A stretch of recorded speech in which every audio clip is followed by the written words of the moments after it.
Nah, MG listener siapa yang berpuasa hari ini? Nih, saat berpuasa, tubuh ini akan mengalami banyak perubahan kan MG listener ya, seperti pola tidur misalnya. Terus kemudian juga pola makan, olahraga, dan juga aktivitas harian. Nah, hal ini tentunya dapat menimbulkan penurunan stamina nih, sehingga mudah terasa lemas saat berpuasa. Nah, untuk menjaga stamina saat berpuasa, ini identik dengan mengkonsumsi makanan yang bergizi saat sahur dan juga berbuka. Tapi kita juga harus menghindari tidur malam dan juga tetap olahraga secukupnya nih MJ listener agar kondisi kesehatan tetap terjaga. Nah, untuk membahasnya lebih lanjut nih untuk mengetahui tips-tips apa saja sih agar menjaga kondisi kita tetap fit saat berpuasa. Kita tanya langsung yuk sama ahlinya. Ini dengan Dr. Andi Kurniawan, spesialis kedokteran olahraga. Selamat pagi, Dr. Andi. Pagi, Sofi. Dokter Andi, ini Ya, sekarang lagi berpuasa nih. Jenis olahraga apa sih dok yang paling tepat dan seperti apa sih baiknya olahraga itu saat kita berpuasa, Dokter Andi? ya, yang paling penting sebenarnya adalah pada saat kita berpuasa itu banyak sekali yang justru malah mager ya, malas gerak atau Mhm. ngerasa badannya lemes, terus kemudian tidak bertenaga. Jadi itu tidak direkomendasikan. Jadi meskipun kita puasa, kita tetap harus hidup aktif gitu ya, tetap aktif gitu ya. Mhm.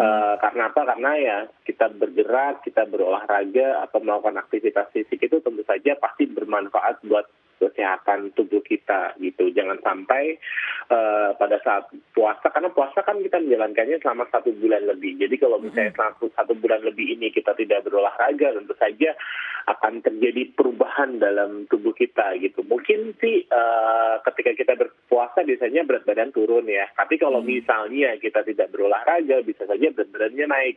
Atau mungkin berat badannya turun tapi kita tidak bugar gitu. Jadi bugar itu penting banget buat kesehatan kita dan bisa mencegah dari beberapa penyakit atau penyakit yang akan mengincar kita ya, terutama Mhm. juga imunitas tubuh juga.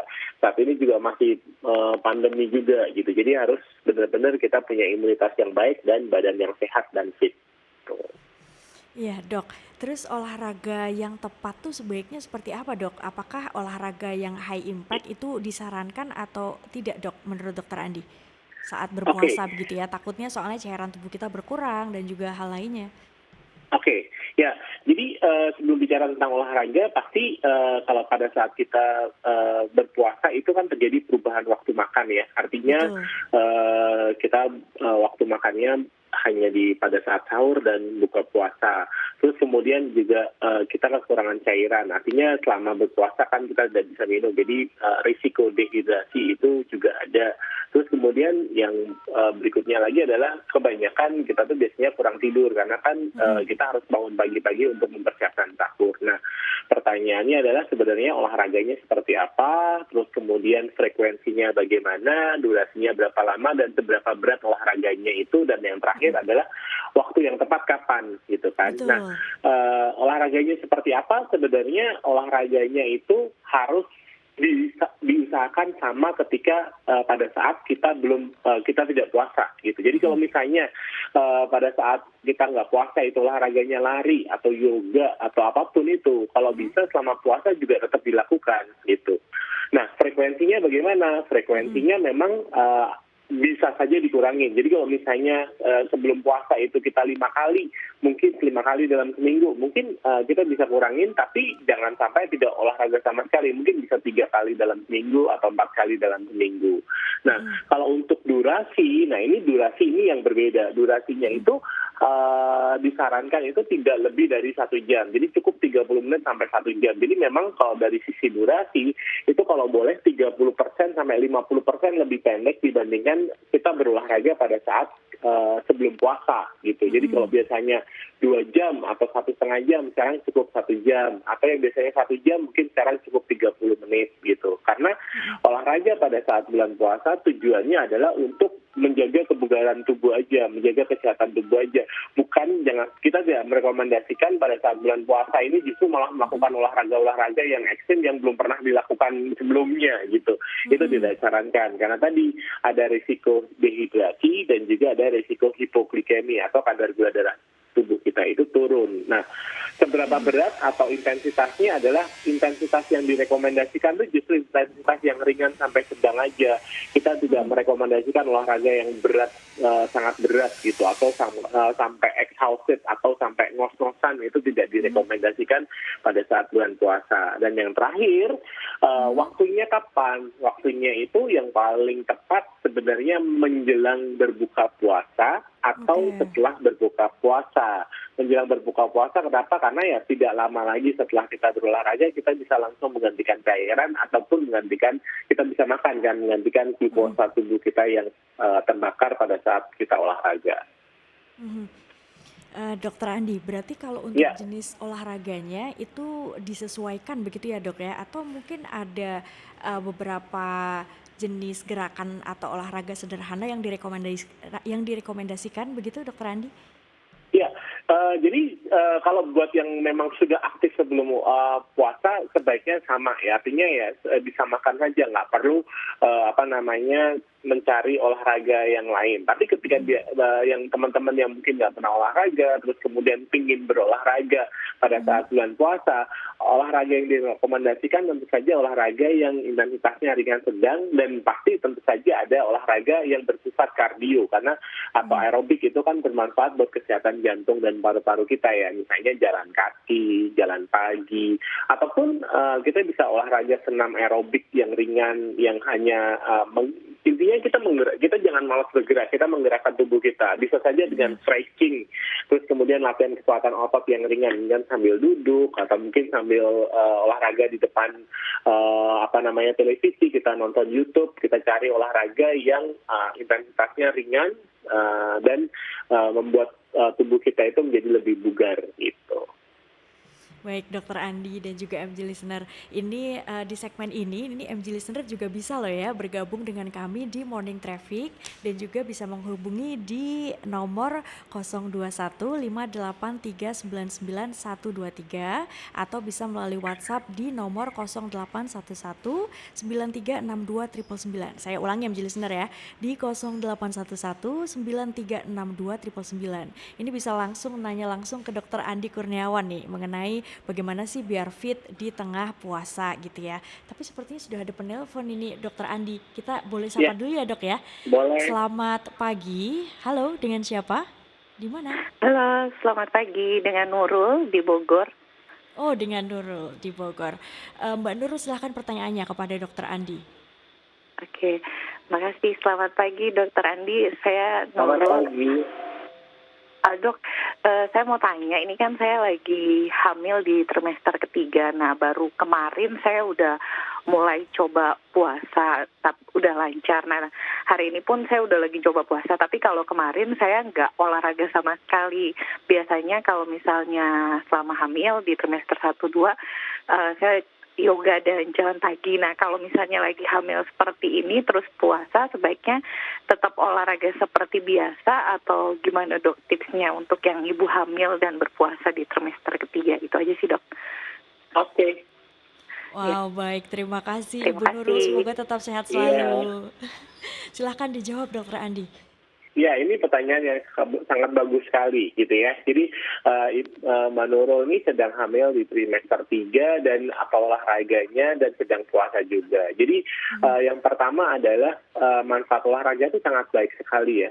Manfaatnya banyak sekali buat kesehatan jantung, terus kemudian buat mencegah cedera juga, terus kemudian mencegah cedera itu artinya misalnya kalau kita bicara tentang ibu hamil, apalagi udah trimester 3, terus kemudian perutnya udah sangat besar, itu biasanya otot punggungnya itu bekerja dengan berat karena dia nahan perutnya ya gitu. Jadi dia selalu kontraksi. Nah, olahraga yang simple, misalnya kita melakukan stretching untuk otot punggung, terus kemudian untuk otot bahu, itu juga sangat penting. Jadi intinya kalau kita justru kita diem saja, kita nggak berolahraga, itu ternyata banyak sekali masalah yang timbul. Kita bisa ototnya jadi kaku, persendiannya jadi kaku, dan itu biasanya timbul masalah gitu. Nah, jadi every little things, apakah gerakan-gerakan yang ringan sebenarnya itu sangat bermanfaat. Jadi itu yang mungkin teman-teman listener saya harus perhatikan gitu. Jadi meskipun misalnya cuman bergerak atau stretching saja itu bermanfaat dibandingkan harus duduk terus-terusan atau rebahan terus-terusan.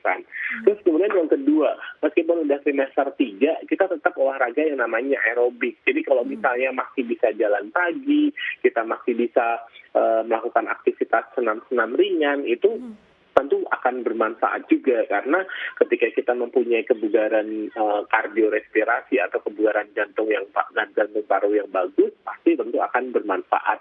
Tentu saja nanti setelah delivery atau setelah melahirkan atau pada saat melahirkan, itu beberapa penelitian menyatakan bahwa wanita hamil yang aktif itu akan mempunyai efek positif terhadap pada saat dia melahirkan gitu. Jadi saran saya tetap harus berolahraga, melakukan stretching itu penting banget, karena tentu saja pinggangnya atau punggungnya itu menahan berat, ya, artinya menahan berat kehamilannya itu, jadi penting banget untuk kita tetap melakukan stretching. Oke, baik Dokter Andi. Tapi ini sepertinya ada penelpon lainnya nih yang listener ya. Boleh. Mari kita sapa dulu. Halo, selamat pagi. Dengan siapa? Di mana? Halo, selamat pagi. Selamat Dengan pagi. Yeni di Jakarta. Dengan siapa? Ibu siapa? Yeni di Jakarta. Ibu Yeni di Jakarta. Ibu Yeni, silahkan pertanyaannya langsung ke Dokter Andi. Oke dokter, saya kan ini sempat kena COVID kemarin. Itu adalah COVID yang kedua kalinya. Kemudian dampaknya adalah setiap beraktivitas sedikit saya merasa terengah-engah dan gampang kelelahan. Kemudian saat puasa ini saya coba jalan pagi setelah subuh itu untuk semoga memulihkan kondisi saya kembali. Tapi permasalahannya adalah jadi mudah haus seperti itu dokter. Itu ada kiat-kiat khususnya nggak sih untuk para penyintas COVID-19 yang juga menjalankan ibadah puasa saat ini untuk tetap bisa fit di saat bulan Ramadan? Baik, Ibu Yeni, terima kasih banyak atas pertanyaannya. Dokter Andi, silahkan dok. Ini bagi yang penyintas COVID begitu dok? Ya, saya rasa ini banyak sekali ya yang mungkin seperti Ibu Yeni gitu ya, penyintas COVID, terus kemudian mungkin bahkan sampai 2 kali, waktu itu Delta, terus kemudian kemarin Omicron gitu, dan tentu saja itu yang menjadi alasan kenapa kita tuh harus aktif ya. Pada saat kita kena COVID, tentu saja itu pasti kita berkurang aktivitasnya, karena kita harus karantina, kita berkurang aktivitasnya, dan itu mungkin selama 14 hari atau bahkan sampai 3 minggu, dan karena mungkin efek COVID-nya mungkin itu bisa berjalan selama 1 bulan atau bahkan 2 bulan. Nah, artinya kalau kemarin kita sudah kurang aktif, kemudian pada saat bulan puasa ini kita kurang aktif lagi, tentu saja badan kita ini kalau misalnya dia bisa berbicara gitu ya, mereka tuh pengennya bergerak. Pada saat kita karantina tuh kita pengen liburan gitu, kita kita pengen jalan-jalan, kita pengen kemana-mana, itu kan kita pengen berteriak gitu. Nah, sama dengan badan kita juga. Jadi badan kita tuh sebenarnya kalau kita cuma diem saja, kita tidak bergerak, itu pasti juga mereka akan komplain, mereka akan justru akan timbul rasa sakit di mana-mana. Nah, khusus buat penyintas COVID, saya rasa tentu saja kita harus bertahap gitu ya. Percaya bahwa tubuh kita itu mempunyai, didesain oleh Tuhan udah sedemikian rupa bahwa mereka itu bisa beradaptasi, mereka bisa melakukan proses fisiologis yang semakin hari itu semakin baik ketika kita dilatih gitu. Yang namanya latihan atau olahraga itu pasti ketika kita lakukan sedikit demi sedikit, tapi kelamaan kita akan tambah frekuensinya, tambah durasinya, terus kemudian ditambah intensitasnya, itu pasti akan terjadi perubahan fisiologis yang terjadi dalam tubuh kita. Jadi saran saya buat Bu Yeni, yang pertama adalah never give up. Artinya kita itu harus tetap berolahraga, bergerak sebisa mungkin, capek istirahat, tapi mungkin bisa diulangin lagi. Jadi jangan melakukan olahraga yang durasinya lama, tapi mungkin olahraga yang durasinya pendek, tapi mungkin diulang-ulang gitu. Tapi kondisinya kan kita saat berpuasa nih gitu kan. Nah, saran saya adalah olahraganya mungkin kalau sebelum sahur itu usahakan olahraganya sebelum sahur. Jadi mungkin olahraga kecil-kecil, senam-senam, atau mungkin jalan kelilingin sofa di depan di rumah pun nggak ada masalah sebenarnya, sehingga kita masih ada waktu untuk bersahur. Tapi kalau tadi cepat haus ya, olahraganya adalah setelah berbuka puasa atau menjelang berbuka puasa, karena itu waktu yang tepat supaya kita tidak terjadi dehidrasi gitu. Tapi saran saya tadi adalah kita mungkin berolahraga buat penyintas COVID yang mungkin masih belum kembali fit kondisinya, itu olahraganya adalah durasinya yang pendek-pendek saja, tapi mungkin bisa diulang. Misalnya sebelum sahur kita olahraga kecil 5 menit sampai 10 menit, setelah sebelum buka puasa 5 menit sampai 10 menit, dan setelah buka puasa olahraga 5 menit sampai 10 menit dengan intensitas ringan sampai sedang saja, itu sudah cukup. Dan percayalah, lama-kelamaan ketika kita pada saat bulan puasa kita tetap aktif, nanti setelah bulan puasa selesai, setelah Lebaran, pasti kita akan bisa berolahraga dan kondisinya kita mungkin akan pulih gitu. Mm-mm. Berarti kuncinya ada tadi ya dok ya, di intensitas, durasi, kemudian waktu dalam saat Iya, berolahraga itu tadi ya, supaya iya, tidak dehidrasi dan lain-lain. Nah dok, iya. tapi selanjutnya nih dok, mungkin juga banyak yang belum tahu atau menerapkan tadi beberapa poin-poin yang harus baik dilakukan saat olahraga selama puasa gitu. Nah, sebaliknya dok, resikonya apa sih dok kalau seseorang ini sedang berpuasa dan olahraga yang tidak tepat begitu atau terlalu diforsir misalnya? Ya tadi, resikonya sebenarnya adalah, ya pertama adalah dehidrasi gitu ya. Artinya dehidrasi karena kalau misalnya waktunya tidak tepat atau mungkin kita olahraganya terlalu berlebihan, tentu saja tubuh pada saat kita berolahraga pasti akan berkeringat, sehingga akan kekurangan cairan dan resikonya dehidrasi. Terus kemudian yang kedua adalah pada saat olahraga, kalau ketika kita olahraganya terlalu berat, durasinya terlalu lama, tentu saja akan terjadi hipoglikemi atau terjadi penurunan kadar gula darah dalam tubuh, yang itu bisa menyebabkan kita pingsan atau bahkan hipoglikemi, kadar gula darahnya turun sekali gitu. Terus kemudian yang kedua adalah kita akan mudah lelah gitu, karena kita penting sekali tahu bahwa pada istirahat yang paling bagus itu adalah tidur. Nah, kita jangan sampai waktu tidur kita atau tidur kita tidak berkualitas atau durasi tidur kita itu kurang gitu. Jadi karena mungkin berolahraga, karena saking semangatnya berolahraga, sehingga mungkin bisa saja kita kurang tidur gitu. Nah, itu bisa saja menyebabkan badan tubuh kita itu menjadi cepat lelah, dan itu pasti akan berefek negatif terhadap tubuh kita. Mm-mm. Oke, dokter, tadi kalau Ya, dokter bicara itu pasti keywordnya adalah bugar, begitu dok, bugar. ya, Dan olahraga itu adalah salah satu kegiatan untuk kebugaran tubuh tadi gitu. Nah, ya. selain olahraga tentunya kan juga dibutuhkan juga asupan gizi yang seimbang atau sesuai begitu. Nah, Ya, kira-kira tuh asupan gizi seperti apa sih dok yang juga perlu diperhatikan selama berpuasa ini, dokter Andi?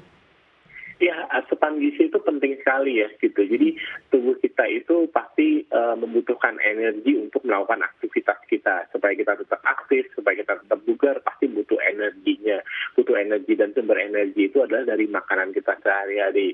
Nah, kecenderungannya pada saat pada saat puasa ini kita tuh sering sekali makannya melupakan makan yang gizi seimbang gitu. Artinya komponen karbohidratnya, protein, lemak, terus kemudian serat, bahkan vitamin dan mineralnya itu selalu ada gitu.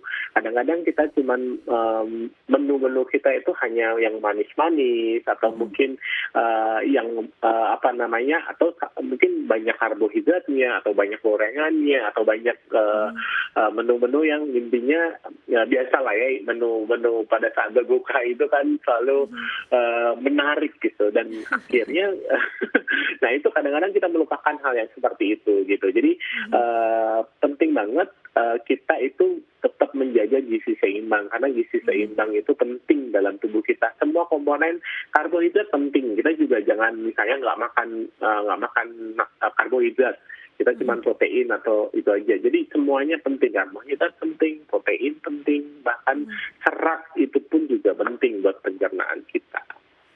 Baik, Dokter Andi, terima kasih banyak sudah memberikan banyak inspirasi dan juga informasi yang penting bagi kita yang lagi berpuasa di bulan Ramadan ini.